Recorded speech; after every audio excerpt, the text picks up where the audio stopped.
الحمد لله رب العالمين والصلاة والسلام على سيد المرسلين أما بعد فأعوذ بالله من الشيطان الرجيم بسم الله الرحمن الرحيم الصلاة والسلام عليك يا رسول الله وعلى آلك وأصحابك يا حبيب الله الصلاة والسلام عليك يا نبي الله وعلى آلك وأصحابك يا نور الله মাদানী চ্যানেলের দর্শকবৃন্দ উপস্থিত হয়েছি অনুষ্ঠান নিয়ে যার নাম হচ্ছে কুরআনী উপদেশ।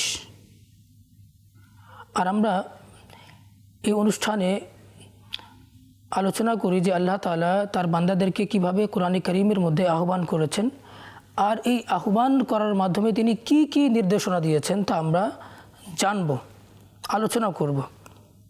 আজ আমাদের আলোচনার বিষয় হচ্ছে হালাল রিজিক অন্বেষণ। তোমরা আসুন দেখি যে কোরআনে কারীমের মধ্যে আল্লাহ তাআলা কি আদেশ দিয়েছেন। আল্লাহ সুবহানাহু ওয়া তাআলা বলছেন, ইয়া আইয়ুহাল্লাযীনা আমানু কুলু মিন তাইয়্যিবাতি মা রাযাকনাকুম, হে ঈমানদারগণ, তোমাদেরকে যে আমি রিজিক দান করেছি তা থেকে পবিত্র জিনিসগুলো আহার করো। ওয়াশকুরু লিল্লাহ, এবং আল্লাহ তাআলার শুকরিয়া আদায় করো। ইন কুনতুম ইয়্যাহু তা'বুদুন, যদি তোমরা আল্লাহর ইবাদত করে থাকো।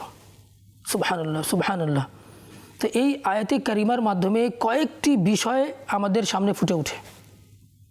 এক নম্বর বিষয় হচ্ছে যে হালাল রিজিকের গুরুত্ব, আর দুই নম্বর হচ্ছে হারাম রিজিকের কি কি ক্ষতি রয়েছে, তিন নম্বর হচ্ছে আমাদের জীবনে আল্লাহর শুকরিয়া আদায়ের গুরুত্ব, চার নম্বর হচ্ছে আল্লাহ তাআলার ইবাদত, আল্লাহ তাআলার ইবাদত করা। তো আমরা এই চারটি বিষয়কে পর্যায়ক্রমে আমরা আলোচনা করব। আল্লাহ সুবহানাহু ওয়া তাআলা অনুরূপ আরেক আয়াতের মধ্যে ইরশাদ করেছেন যে ইয়া আইয়ুহান নাসু কুলু মিম্মা ফিল আরদি হালালান তাইয়্যিবা, হে মানুষ, কুলু মিম্মা ফিল আরদি, তোমরা আহার করো ভূপৃষ্ঠে যে সমস্ত বস্তুগুলো পবিত্র। ওয়ালা তাত্তাবিউ খুতুওয়াতিশ শাইতান, এবং তোমরা শয়তানের পদাঙ্ক অনুসরণ করো না। ইন্নাহু লাকুম আদুউম মুবিন, নিশ্চয়ই শয়তান তোমাদের প্রকাশ্য শত্রু।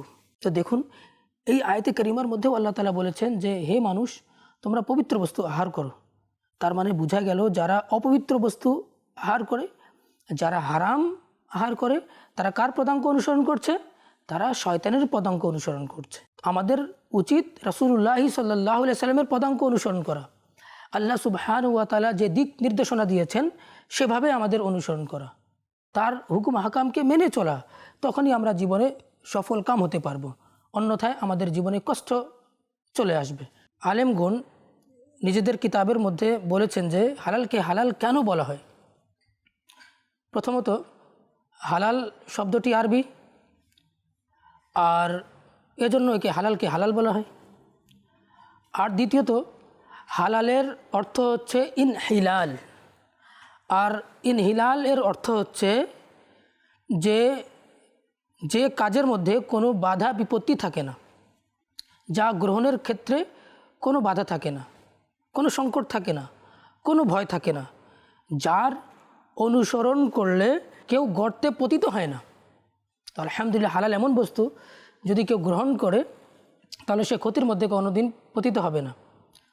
রাসূলুল্লাহ সাল্লাল্লাহু আলাইহি সাল্লাম বলেছেন, যে ব্যক্তি হালাল লুকমা গ্রহণ করে তার পূর্ববর্তী গুনাহসমূহ ক্ষমা হয়ে যায়। সুবহানাল্লাহ সুবহানাল্লাহ। হালাল রিজিকের কেমন গুরুত্ব রয়েছে, সুবহানাল্লাহ। তো আসুন আমরা হালাল রিজিকের গুরুত্ব সম্পর্কে কিছু জানি। আমরা আমাদের জীবনে কাপড় ব্যবহার করি, আমরা আমাদের জীবনে খাবার ব্যবহার করি। তো আমরা কি কোনোদিন ভেবে দেখেছি আমরা যে কাপড় পরিধান করেছি তা হারাম উপার্জনের টাকা দিয়ে নাকি হালাল উপার্জনের টাকা দিয়ে? আমরা যে খাবার আহার করছি, এই খাবার আমরা কি হারাম উপার্জনের মাধ্যমে গ্রহণ করছি নাকি হালাল উপার্জনের মাধ্যমে গ্রহণ করছি? আমরা কি কোনোদিন ভেবে দেখেছি? অনেক সময় আমাদের বিদেশে যাওয়া হয়, অমুসলিম কান্ট্রিতে যাওয়া হয়, অমুসলিম দেশে যাওয়া হয়। তো আমরা সচরাচর হোটেলে চলে যাই, আমরা দেখি যে অপর মানুষ কী খাচ্ছে, তাদের অনুসরণ করে অনেকে খাবার খেয়ে নেয়। কিন্তু আল্লাহ সুবহানাহু ওয়া তাআলা কোন কোন জিনিসকে হালাল করেছেন, কোন কোন জিনিসকে হারাম করেছেন, এ সম্পর্কে যদি আমাদের জ্ঞান না থাকে তাহলে আমরা কিভাবে হারাম থেকে বাঁচব? কিভাবে আমাদের বাঁচা সম্ভব হবে? আমরা চাকরি করি, আমরা ব্যবসা করি, বাণিজ্য করি, আমরা আমাদের বাণিজ্যের ক্ষেত্রে আমরা এমন তো না যে হারাম উপার্জনের টাকা উপার্জন করে নিচ্ছি, হারাম মাধ্যমে টাকা উপার্জন করছি, আমাদের ব্যবসার মধ্যে হারাম মাধ্যমে টাকা উপার্জন করছি, চাকরির ক্ষেত্রে হারামের মাধ্যমে টাকা উপার্জন করছি, সময় ঠিকমতো চাকরিতে দিচ্ছি না। অনেক সময় দেখা যায় বর্তমান যুগে যে অনেকে ঘুষ দিয়ে চাকরি নেয়, যেহেতু সে ঘুষ দিয়ে চাকরি দিয়েছে, বড় একটা পোস্ট পেয়েছে, তো সেও যখন অন্য কাউকে চাকরি দিতে যায় সেও কি করে অন্যদের কাছ থেকে সে ঘুষ গ্রহণ করে। কেন? সে বলেছে যে আমি চাকরি যেহেতু নিয়েছি, আমি ঘুষ দিয়েছি, এখন আমিও যতদিন থাকব কি করব, ঘুষ নিতে থাকব। কিন্তু আপনি একবার ঘুষ দিয়ে গুনাহ করেছেন, আবার আপনি বারবার গুনাহ করছেন। একবার আপনি গুনাহ করেছেন ঘুষ দিয়ে, বা যে আপনার কাছে ঘুষ নিয়েছিল সে তো অপরাধী ছিল, আপনিও ঘুষ দিয়েছেন। কেন? রাসূলুল্লাহ সাল্লাল্লাহু আলাইহি ওয়াসাল্লাম বলেছেন আর রাশি ওয়াল মুরতাশি কিলাহুমা ফিন নার, কারণ ঘুষ গ্রহীতা এবং ঘুষ দাতা উভয় জাহান্নামে। তো ঘুষ থেকে আমাদের বাঁচতে হবে। আপনি ঘুষ দিয়ে চাকরি নিয়েছেন, তার মানে এটা তো নয় যে অন্যদেরকে যখন চাকরি দিবেন তার কাছে ঘুষ গ্রহণ করবেন। হ্যাঁ, কিয়ামতের দিন হিসাব হবে, অবশ্যই হিসাব হবে। ওই ঘুষের টাকা যখন আপনি খাবেন, আপনার পেটে হারাম লুকমা যাবে, কি অবস্থা হবে? আপনার কি ইবাদত কবুল হবে? আপনার কি নামাজ কবুল হবে? আপনার কি জাকাত কবুল হবে? আপনার কি হজ কবুল হবে? আমরা কি কোনোদিন ভেবে দেখেছি? মাদানী চ্যানেলের দর্শকবৃন্দ, আমাদের অবশ্যই খেয়াল রাখা উচিত, আমরা যা কিছু আহার করি, যা কিছু পরিধান করি, আমাদের সব কিছু যেন হালাল উপার্জনের অর্থ দিয়ে যেন হয়। আমরা হারাম সম্পর্কে যদি আমরা আলোচনা করতে যাই তো হারামকে দেখব, হারাম দু প্রকার। হারাম দু প্রকার। একটা হচ্ছে যেটা এমন বস্তু যেটা সত্তাগতভাবেই হারাম, যেমন ধরুন শূকর, তার পুরো বডিটাই হারাম হারাম, এটা খাওয়া আমাদের জন্য, মুসলিমদের জন্য হারাম হারাম হারাম। তারপর মদ নিয়ে নিন, শরাব, এটা সত্তাগতভাবেই হারাম। তারপর রক্ত, এটা সত্তাগতভাবেই হারাম, কোনোভাবে এটা গ্রহণ করা যাবে না। আর কিছু কিছু বস্তু রয়েছে সেটা সত্তাগতভাবে হারাম না, কিন্তু অন্য বস্তুর সংস্পর্শে আসার কারণে হারাম হয়ে যায়। যেমন আপনি বাজারে গেলেন, মিষ্টির দোকান থেকে মিষ্টি ক্রয় করেছেন, ওই মিষ্টিটা কী দিয়ে তৈরি হয়েছে? আটা, তারপর ধরুন চিনি, তারপর ইত্যাদি ইত্যাদি, ঘি ইত্যাদি ইত্যাদি বস্তু দ্বারা মিষ্টি তৈরি হয়েছে। তো যে বস্তুগুলো উপাদান মিষ্টি তৈরিতে ব্যবহৃত হয়েছে, উপাদানগুলো, সেই উপাদানগুলো পবিত্র, হালাল, তৈয়ব। আর আপনি সেটা নিয়ে যাচ্ছেন কোথায়? আপনার বন্ধুর বাড়িতে নিয়ে যাচ্ছেন, তার বাড়িতে শিশু সন্তান জন্মগ্রহণ করেছে, উপহার দেওয়ার জন্য, উপঢৌকন হিসেবে নিয়ে যাচ্ছেন, গিফট হিসেবে নিয়ে যাচ্ছেন। আর আপনার নিয়ত যদি এটাই থাকে তাহলে এটা পবিত্র। কিন্তু আপনি চাকরি গ্রহণের জন্য বা অন্য কিছু অন্যায়ভাবে কোনো জিনিসকে গ্রহণ করার জন্য যাচ্ছেন মিষ্টি নিয়ে, ঘুষ দেওয়ার জন্য, এই নিয়ত যদি চলে যান, তো মিষ্টিটা তো পবিত্র ছিল, কিন্তু এই পবিত্র জিনিসটা ওই ব্যক্তির জন্য যে ঘুষ গ্রহণ করছে ঘুষ হিসেবে, তার জন্য খাওয়া হারাম হয়ে যাবে। তো এই বস্তুটা সত্তাগতভাবে হারাম ছিল না, কিন্তু নিয়তের কারণে এই বস্তুটা এখন ওই ব্যক্তির জন্য যে ঘুষ হিসাবে গ্রহণ করবে তার জন্য হারাম হয়ে যাবে। তো আল্লাহ তাআলা আমাদেরকে বুঝার তৌফিক দান করুক এবং হারাম থেকে বাঁচার তৌফিক দান করুক এবং হালাল অন্বেষণ করার এবং হালাল উপার্জন করার তৌফিক দান করুক। আমাদের ব্যবসা বাণিজ্য যেন শরীয়তসম্মতভাবে হয়। আজ আমরা ব্যবসা সংক্রান্ত জ্ঞান অর্জন করি না, আমরা জানি না যে ব্যয়ে মুদারিবাত কাকে বলে, ব্যয়ে মুশারিকাত কাকে বলে, ব্যয়ে মুলামিসা কাকে বলে, আমরা এগুলো শিখি না। পার্টনারশিপে ব্যবসা কীভাবে করতে হবে জানি না। আমরা যদি কাউকে ইনভেস্টমেন্টের মাধ্যমে যদি টাকাটা দিয়ে দিই, কিভাবে কত পার্সেন্টেজ নেওয়া বৈধ হবে, কিভাবে কি করতে হবে, কোন চুক্তিতে করা যাবে, আমরা বুঝি না। অনেক সময় দেখা যায় লাভ নিতে গিয়ে ওই সুদের মধ্যে পড়ে যায়। অনেকে লোন নিয়ে ব্যবসা করে ফেলে, সুদ দিয়ে তারা লোন নেয়। তো এই সম্পর্কে আমাদের জ্ঞান অর্জন করতে হবে যেন আমাদের পেটে হারাম লুকমা যেন না যায়। রাসূলুল্লাহ সাল্লাল্লাহু আলাইহি ওয়াসাল্লাম বলেছেন, এমন এক সময় আসবে করবে কিয়ামতের সময়, কিয়ামত যখন নিকটে থাকবে, তখন এমন কোনো ব্যক্তি থাকবে না যে সুদ গ্রহণ করবেও না, তারপরও সুদের ধুলাবালি তার গায়ে এসে লাগবেই। বাঁচার চেষ্টা করলে সে বাঁচতে পারবে না, এমন অবস্থা হয়ে যাবে। এখন আমরা আলোচনা করব যে হারাম রিজিকের কি কি ক্ষতি রয়েছে আমাদের জীবনে, আমাদের ব্যক্তি জীবন, আমাদের সামাজিক জীবনে, ইহকালীন জীবনে এবং পরকালীন জীবনে এই হারাম রিজিক কি কি ক্ষতি নিয়ে আসবে সে সম্পর্কে আলোচনা করব। হুজুর সাল্লাল্লাহু তাআলা আলাইহি ওয়াসাল্লাম ইরশাদ করেছেন যে কুল্লু লাহমিন নাবাতা মিনাল হারামি ফান্নারু আউলা বিহি, প্রতিটি মাংস যেটা হারাম বস্তু দ্বারা তৈরি হয় সেই মাংসটার জন্য জাহান্নামই বেশি উপযুক্ত। তো যারা হারাম অর্থের মাধ্যমে যাদের বডি তৈরি হয়, যাদের বডির মাংস তৈরি হয়, কিয়ামতের দিন সেই বডিটা জাহান্নামের মধ্যে নিক্ষিপ্ত হয়ে যাবে, সেই বডিটা জাহান্নামের জন্যই বেশি উপযুক্ত হবে। যদি আমাদের এই দুর্বল শরীরটা যদি জাহান্নামে চলে যায়, মাদানী চ্যানেলের দর্শকবৃন্দ, আমরা কি সহ্য করতে পারবো? জাহান্নামের আগুনের তাপমাত্রা পৃথিবীর আগুনের তাপমাত্রার তুলনায় 70 গুণ বেশি। আমরা তো পৃথিবীর আগুনই সহ্য করতে পারি না। মাঝে মধ্যে আমাদের যখন আমাদের হাত পুড়ে যায় বা শরীরের কোনো অংশ পুড়ে যায়, আমরা ছটপট করতে থাকি। আমরা কি কিয়ামতের দিন কোনো দিন সহ্য করতে পারবো? জাহান্নামের আগুন কি সহ্য করতে পারবো? না, কখনোই না, আমরা সহ্য করতে পারবো না। যখন সহ্য করতে পারবো না, তো আমরা কেন হারাম থেকে বাঁচার চেষ্টা করছি না? হুজুর সাল্লাল্লাহু আলাইহি সাল্লাম আর এক হাদিসের মধ্যে বলেছেন, মাল্লাম ইউবালি মিন আইনা ইকতাসাব, যারা পরোয়া করে না যে সে কোত্থেকে উপার্জন করছে, যারা পরোয়া করে না যে সে কোত্থেকে উপার্জন করছে, লাম ইউবালিল্লাহু তাআলা মিন আইনা আদখালাহুন নার, তো আল্লাহ তাআলাও কোনো পরোয়া করবেন না যে তাকে কোত্থেকে জাহান্নামের মধ্যে প্রবেশ করিয়ে দিবেন। তো যারা তাদের রিজিকের ব্যাপারে কোনো চিন্তা ভাবনা করে না, বাস হালাল হোক হারাম হোক, বাস আমার অর্থের দরকার, আমার দালান বানাতে হবে, আমার কার কিনতে হবে, আমার গাড়ি কিনতে হবে, আমার একটা বিল্ডিং আছে দুটা যেন হয়ে যায়, তিনটা হয়ে যায়, চারটা হয়ে যায়, একটা গাড়ি আছে দুটা হয়ে যায় যেন চারটা হয়ে যায়, পাঁচটা হয়ে যায়, আমার 1 কোটি টাকা আছে 2 কোটি টাকা হয়ে যায়, 5 কোটি টাকা হয়ে যায়, শুধু অর্থ আর অর্থ।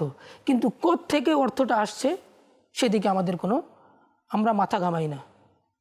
কিন্তু আল্লাহ তাআলা কি বলেছেন যে পরোয়া করে না যে কোত্থেকে সে উপার্জন করছে, তো কিয়ামতের দিন আল্লাহ তাআলা পরোয়া করবেন না যে তাকে কোত্থেকে জাহান্নামে প্রবেশ করিয়ে দিবেন। হাদিস শরীফের মধ্যে এসেছে যে আল ইবাদাতু আশারাতু আজজাইন, ইবাদতের 10টি অংশ রয়েছে, তার মধ্যে তিসআতুম মিন তলাবিল হালালি, তার মধ্যে 9টি হচ্ছে হালাল উপার্জনের মাধ্যমে। সুবহানাল্লাহ সুবহানাল্লাহ, আল্লাহ তাআলা যেন আমাদেরকে হালাল উপার্জন করার তৌফিক দান করুক। আর এক হাদিসের মধ্যে এসেছে যে ব্যক্তি হারাম উপার্জন করে, হারাম অর্থ দিয়ে সদকা করে, উপার্জন করেছে হারাম, আর কোন কাজে ইনভেস্ট করছে? হালাল কাজে সদকা করছে, তো আল্লাহ তাআলা তার সদকা কবুল করবেন না, বরং কী করবেন জানেন? আল্লাহ তাআলা বলেছেন যে ওই ব্যক্তিকে ওই অর্থের সাথে আমি জাহান্নামে প্রবেশ করিয়ে দেব। নাউযু বিল্লাহি মিন যালিক। অনেকে মনে করছে আমি শুধু সুদের টাকা আমার কাছে অনেক আছে, লাখ লাখ টাকা আছে, যাই একটু মসজিদ বানিয়ে দিই, যাই আমরা মাদ্রাসা বানিয়ে দিই, কিন্তু সেই অর্থ দিয়ে আপনার মসজিদ বানানো কোনো কাজে আসবে না। বরং আপনি হালাল উপার্জন করুন, 1 টাকা উপার্জন করুন, আর ওই 1 টাকা আপনি মসজিদে দিন, আর আল্লাহর দরবারে যদি কবুল হয়ে যায় ইনশাআল্লাহ কিয়ামতের দিন জান্নাতের মধ্যে আপনার জন্য দালান নির্মাণ হয়ে যাবে। কিন্তু শর্ত হচ্ছে কি? শর্ত হচ্ছে যেন হালাল উপার্জন থাকা। ফাতাওয়া রাজাভিয়া শরীফের মধ্যে একটি হাদিস দেখেছি যে রাসূলুল্লাহ সাল্লাল্লাহু আলাইহি সাল্লাম বলেছেন, ইন্নাল্লাহা তাইয়্যিবুন লা ইয়াকবালু ইল্লা তাইয়্যিব, নিশ্চয়ই আল্লাহ তাআলা পবিত্র, আর আল্লাহ তাআলা কবুল করেন না কিন্তু পবিত্র জিনিসকেই কবুল করেন। তার মানে আল্লাহ তাআলা কেবলমাত্র পবিত্র জিনিসকেই কবুল করেন। আজকে আমি দেখি অনেক লোক আছে যাদের কোটি কোটি টাকা, 500 কোটি 1000 কোটি টাকা আছে, তারা মানুষকে সাহায্যার্থে দিচ্ছে, বন্যা কবলিত মানুষকে টাকা দিচ্ছে, সাহায্য করছে ঠিকই, কিন্তু অর্থটা উপার্জন করেছে হারামের মাধ্যমে। ফিল্ম নাটক বানানোর মাধ্যমে তারা অর্থ উপার্জন করেছে। তো কি তারা যদি সেই অর্থ ভালো কাজে ব্যবহার করে, সেই অর্থ কি আল্লাহ তাআলা কবুল করবেন? না মাদানী চ্যানেলের দর্শকবৃন্দ, কখনোই না, কখনোই আল্লাহ তাআলা কবুল করবেন না। বরং আপনি 1 টাকা উপার্জন করুন, হালালভাবে উপার্জন করুন এবং আল্লাহ তাআলার কাজে ব্যয় করুন, ইনশাআল্লাহ আল্লাহ তাআলা কবুল করবেন। আলেমগণ বলেছেন, যারা হারামের মাধ্যমে সওয়াবের আশা করে তাদের সেই আমল তাদেরকে কুফরের দিকে নিক্ষেপ করবে। নাউযুবিল্লাহ মিন যালিক। অনেকে আজ বর্তমানে হজ করতে যায়, আবার নামাজ আদায় করে, রোজা রাখে, হজ করতে যাচ্ছে, 4 লাখ টাকা লাগে, 5 লক্ষ টাকা লাগে, 6 লক্ষ টাকা লাগে, কিন্তু অর্থটা কিসের? হারামের। তো তার কি হজ কোনো দিন কবুল হবে হারামের টাকা দিয়ে? কোনো দিন তার হজ কবুল হবে না। সে ইফতার করছে, রোজা তো রেখেছে, কিন্তু ওই ইফতার হারামের টাকা দিয়ে, সুদের টাকার সেই ইফতার গ্রহণ করছে। তো তার ইবাদত কিভাবে কবুল হতে পারে?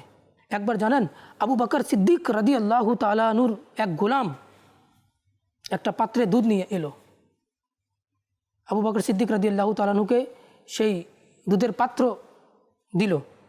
আর আবু বকর সিদ্দিক রাদিয়াল্লাহু তাআলা যখন সেই দুধ পান করলেন, তো তার মন ছটফট ছটফট করতে লাগলো। তিনি জিজ্ঞেস করলেন গোলামকে, হে গোলাম, তুমি কোত্থেকে এনেছো এই দুধ? কোন অর্থ দিয়ে এনেছো? গোলাম বলল যে হুজুর, আমি জাহেলি যুগে গণকের কাজ করতাম, সেই গণকের কাজ দ্বারা উপার্জিত কিছু টাকা আমার কাছে ছিল, সেই অর্থ দিয়ে আমি আপনার জন্য দুধ কিনে এনেছি, আপনাকে দিয়েছি। সাথে সাথে আবু বকর সিদ্দিক রাদিয়াল্লাহু তাআলা আনহু বমি করলেন। বমি করে সব দুধ বের করে দিলেন। তারপর আল্লাহ তাআলার দরবারে ফরিয়াদ জানালেন, হে আল্লাহ, আমি তো দুধ বের করে দিয়েছি, আমার যত সামর্থ্য ছিল, আমার যত সাধ্য ছিল, আমি বের করার চেষ্টা করেছি মৌলা, আর বাকিটা তুমি আমাকে ক্ষমা করে দাও মৌলা। তো দেখুন যে আবু বকর সিদ্দিক রাদিয়াল্লাহু তাআলা কত সেনসিটিভ ছিলেন, কত সতর্ক ছিলেন। মালফুজাতে আলা হযরতের মধ্যে পড়েছিলাম যে একবার এক বিধর্মী এই হাদিসে কারিমা যখন শুনলো যে ইত্তাকু বিফিরাসাতিল মুমিনি ফাইন্নাহু ইয়ানজুরু বিনুরিল্লাহ, সে মনে করলো এই কথাটা সত্য নয়, আমি একটু কী করব, মুসলিমদের যারা বড় বড় অলিগণ আছে তাদের কাছে যাব, তাদের কাছে পরীক্ষা নেব। সে কী করলো, তার গলার মধ্যে কুরুশ পরিধান করলো, আর পরিধান করার পরে সে আল্লাহর ওলিদের দরবারে গেল, আর দাড়ি রেখেছে, বড় বড় জুব্বা পরে ফেললো, পুরা বাহ্যিকভাবে মুসলিম ব্যক্তি হয়ে আল্লাহর ওলিদের দরবারে গেল, আর জিজ্ঞেস করছে এই হাদিসের অর্থ কী? তো যারা আল্লাহর ওলি ছিলেন তারা বাহ্যিক অর্থ বলে দিলেন। তো এই মনে মনে চিন্তা করছে, ইনারা তো কিছুই জানে না, এদের তো অন্তর্দৃষ্টি নেই। অনেক আল্লাহর ওলির দরবারে গেল। কোনো এক ব্যক্তি বলল যে আপনি জুনায়েদে বাগদাদির কাছে চলে যান, বা বাইজিদ বুস্তামির কাছে চলে যান। তো তিনি গেলেন। যাওয়ার পরে তিনি জিজ্ঞেস করছেন যে এই হাদিসে কারিমার অর্থ কী? তো জুনায়েদে বাগদাদি রাদিয়াল্লাহু তাআলা আনহু বা বাইজিদ বুস্তামি রাদিয়াল্লাহু তাআলা আনহু বুঝে গেলেন যে এই লোকটি বিধর্মী। আর ওই হাদিসে কারিমার বাহ্যিক অর্থ তিনি বলেননি, তিনি বললেন যে শোনো, তুমি ইসলাম কবুল করে নাও, তুমি তোমার ভিতরের যেটা ক্রুশ পড়ে এসেছো সেটা ভেঙে ফেলো, আর তুমি যে অন্য ধর্মে আছো সেই ধর্মকে পরিত্যাগ করো এবং ইসলাম ধর্ম কবুল করে নাও। সে হতবাক হয়ে গেল, সে অবাক হয়ে গেল, আমি তো ক্রুশটাকে ভিতরে রেখেছি, আমি তো উপরে আমার পরনে জুব্বা পড়েছি, এটা তো বোঝার কথা নয়, কিন্তু তিনি আমার ভিতরের অংশটা দেখে নিয়েছেন, আমার ক্রুশটাকে দেখে নিয়েছেন। তিনি সাথে সাথে ইসলাম কবুল করলেন। আর ওই আল্লাহর ওলিকে বললেন যে হুজুর, আপনি কিভাবে জানতে পারলেন? আমি তো অনেক আল্লাহর ওলির দরবারে গিয়েছি, কিন্তু তারা তো বলতে পারেনি, কি তাদের কি অন্তর্দৃষ্টি ছিল না? তো জুনায়েদে বাগদাদি কিংবা বাইজিদ বুস্তামি রাদিয়াল্লাহু তাআলা আনহু বললেন, আসলে জানো, ওই আল্লাহর ওলিদেরও অন্তর্দৃষ্টি ছিল, কিন্তু তারা এজন্য বলেননি তোমাকে, কারণ তারা জানতেন যে তুমি আমার কাছে এসে ইসলাম গ্রহণ করবে, এজন্য তারা শুধুমাত্র হাদিসের বাহ্যিক অর্থটা তোমাকে বলে দিয়েছে, আর বাকিটা অন্তর্দৃষ্টিওয়ালা যে অর্থ ছিল আমি তোমাকে বলে দিয়েছি। সুবহানাল্লাহ, সুবহানাল্লাহ। তো আল্লাহর ওলিদের কেমন অন্তর্দৃষ্টি থাকে! আল্লাহ তাআলা আমাদেরকে যেন বুঝার তৌফিক দান করুক। সাহাল বিন আব্দুল্লাহ রাদিয়াল্লাহু তাআলা আনহু বলেছেন, তিনটি জিনিস এমন রয়েছে যার মধ্যে সফলতা রয়েছে, নাজাত রয়েছে, যে ব্যক্তি তা গ্রহণ করবে সে কখনো বিফল হবে না। 1 নম্বর আকলুল হালালি, হালাল আহার করা। নম্বর 2 আদাউল ফারাইদ, ফরজসমূহ আদায় করা। ফরজসমূহের মধ্যে কী কী চলে আসে? নামাজ আদায় করতে হবে আমাদের, রোজা রাখতে হবে, জাকাত ফরজ হলে জাকাত দিতে হবে, হজ যদি ফরজ হয়ে যায় হজ করতে হবে, আর যাবতীয় ইত্যাদি ইত্যাদি যে ফরজসমূহ রয়েছে আমাদের আদায় করতে হবে। নাম্বার 3 ইক্তেদাউ বিন নবী, আর রাসূলুল্লাহ সাল্লাল্লাহু তাআলা আলাইহি ওয়াসাল্লামের অনুসরণ করতে হবে। একবার সাআদ বিন ওয়াক্কাস রাদিয়াল্লাহু তাআলা আনহু বলছেন, ইয়া রাসূলুল্লাহ সাল্লাল্লাহু আলাইহি ওয়াসাল্লাম, আমার জন্য আপনি দোয়া করুন যেন আমি মুস্তাজাবুদ দাওয়াত হয়ে যাই। মুস্তাজাবুদ দাওয়াত কাকে বলা হয়? যার প্রতিটি দোয়া কবুল হয় তাকে বলা হয় মুস্তাজাবুদ দাওয়াত। তো হুজুর সাল্লাল্লাহু আলাইহি সাল্লাম বললেন, হে সাআদ, তুমি পবিত্র বস্তু আহার করো, তাহলে তুমি মুস্তাজাবুদ দাওয়াত হয়ে যাবে। ওই সত্তার শপথ, যে ব্যক্তি হারাম খায় 40 দিন পর্যন্ত তার কোনো আমল কবুল হয় না। আল্লাহু আকবার। অনেকে আছে যারা লাখ লাখ টাকা মানুষের মেরে খেয়ে নেয়, হারাম খেয়ে নেয়, লক্ষ লক্ষ টাকা নিয়ে ঘুষ নিয়ে চাকরি নেয় আর নিজের প্রপার্টি বানাচ্ছে, কিন্তু এই প্রপার্টি আপনার কোনো কাজে আসবে না। এই প্রপার্টি আপনাকে আর আপনার প্রপার্টিকে জাহান্নামে নিক্ষেপ করবে। আর এক হাদিসের মধ্যে আছে, দুনিয়া মিষ্টিময়, শস্য শ্যামল, যে এতে হালাল রিজিক অন্বেষণ করলো আর সেখানে খরচ করলো যেখানে খরচ করার হক রয়েছে, আল্লাহ তাআলা তাকে আখিরাতে সওয়াব দান করবেন আর তাকে জান্নাতে প্রবেশ করাবেন। সুবহানাল্লাহ, সুবহানাল্লাহ। রাসূলুল্লাহ সাল্লাল্লাহু আলাইহি সাল্লাম বলছেন, এমনও মানুষ আছে যে অনেক কান্নাকাটি করে, আল্লাহ তাআলার দরবারে বিনয় সহকারে দোয়া করে, আর সে বলতে থাকে, তার মাথার চুল ময়লা অগোছালো থাকে, আর হাত উঠিয়ে আল্লাহ তাআলার দরবারে বলতে থাকে, ইয়া রব, ইয়া রব, ইয়া রব। কিন্তু তার দোয়া কি কবুল হবে? না, তার দোয়া কবুল হবে না। কেন? সে যে কাপড় পরিধান করেছে তা হারাম উপার্জনের টাকা দিয়ে সে কাপড় পরিধান করেছে। সে যে আহার করেছে হারাম উপার্জনের টাকা দিয়ে আহার করেছে, তার দোয়া কোনোদিন কবুল হতে পারে না। যদি কেউ চায় তার দোয়া যেন কবুল হয়, যেন পবিত্র জিনিস আহার করে আর পবিত্র কাপড় যেন পরিধান করে। আর তৃতীয়টা আমরা আলোচনা করছি, তৃতীয় বিষয়টা হচ্ছে যে আমাদের জীবনে শুকরের কি গুরুত্ব রয়েছে। তো আল্লাহ সুবহানাহু ওয়া তাআলা কুরআনে কারীমের মধ্যে বলেছেন, লা ইন শাকারতুম লা আযীদান্নাকুম ওয়া লা ইন কাফারতুম ইন্না আযাবি লাশাদীদ। তোমরা যদি আমার শুকরিয়া আদায় করো, লা আযীদান্নাকুম, আমি তোমাদেরকে বেশি বেশি বাড়িয়ে দেব, ওয়া লা ইন কাফারতুম, আর যদি অকৃতজ্ঞ হও, ইন্না আযাবি লাশাদীদ, নিশ্চয়ই আমার আযাব খুব কঠিন। আর এক হাদিসের মধ্যে আছে, মাল্লাম ইয়াশকুরিন নাস লাম ইয়াশকুরিল্লাহ, যারা মানুষের শুকরিয়া আদায় করে না তারা আল্লাহ তাআলারও শুকরিয়া আদায় করে না। আচ্ছা, শুকরিয়া হওয়ার জন্য এহসান থাকাটা জরুরি, আবশ্যক। যখন কেউ এহসান আপনার প্রতি করবে তখনই না শুকরিয়া আপনি আদায় করবেন। তো চিন্তা করে দেখুন আল্লাহ তাআলার কত আমাদের প্রতি এহসান রয়েছে। আল্লাহ তাআলা আমাদেরকে চোখ দিয়েছেন, আল্লাহ তাআলা আমাদেরকে চোখ দিয়েছেন, আল্লাহ তাআলা আমাদেরকে কান দিয়েছেন, আল্লাহ তাআলা আমাদেরকে হাত দিয়েছেন, আল্লাহ তাআলা আমাদেরকে জুবান দিয়েছেন, আল্লাহ আমাদেরকে মুখ দিয়েছেন, আল্লাহ আমাদেরকে বুদ্ধি দিয়েছেন, বিবেক দিয়েছেন। কত নেমত! তোমরা যদি আল্লাহ তাআলার নিয়ামতকে গণনা করো তাহলে কোনোদিন তোমরা গণনা করতে পারবে না। তো আমরা কি আল্লাহ তাআলার শুকরিয়া আদায় করছি? এই শুকরিয়া আদায়ে যদি আমরা সারা জীবনও যদি ইবাদত করতাম, প্রতিটাই সময় যদি আমরা ইবাদত করি, তাও আল্লাহ তাআলার শুকরিয়া আদায় হবে না। তো আমাদের জীবনে শুকরিয়া আদায় করতে হবে। তো আমরা যদি বেশি বেশি শুকরিয়া আদায় করি, আল্লাহ তাআলা আরও বাড়িয়ে দিবেন। জানেন ইমাম আজম আবু হানিফা রাদিয়াল্লাহু তাআলা আনহু কত বড় ইমাম ছিলেন, আর ইমাম শাফি রাদিয়াল্লাহু তাআলা আনহু ইনিও মুজতাহিদ ছিলেন, কিন্তু ইমাম শাফি হচ্ছে ইমাম আজমের শাগরেদের শাগরেদ, ইমাম আজমের শাগরেদের শাগরেদ। ইমাম আজমের শাগরেদ হচ্ছে কে? শাগরেদ হচ্ছেন ইমাম মুহাম্মদ রহমতুল্লাহি তাআলা আলাইহি, আর ইমাম মুহাম্মদ রহমতুল্লাহি তাআলা আলাইহি এর শাগরেদ হচ্ছে ইমাম শাফি রহমতুল্লাহি তাআলা আলাইহি।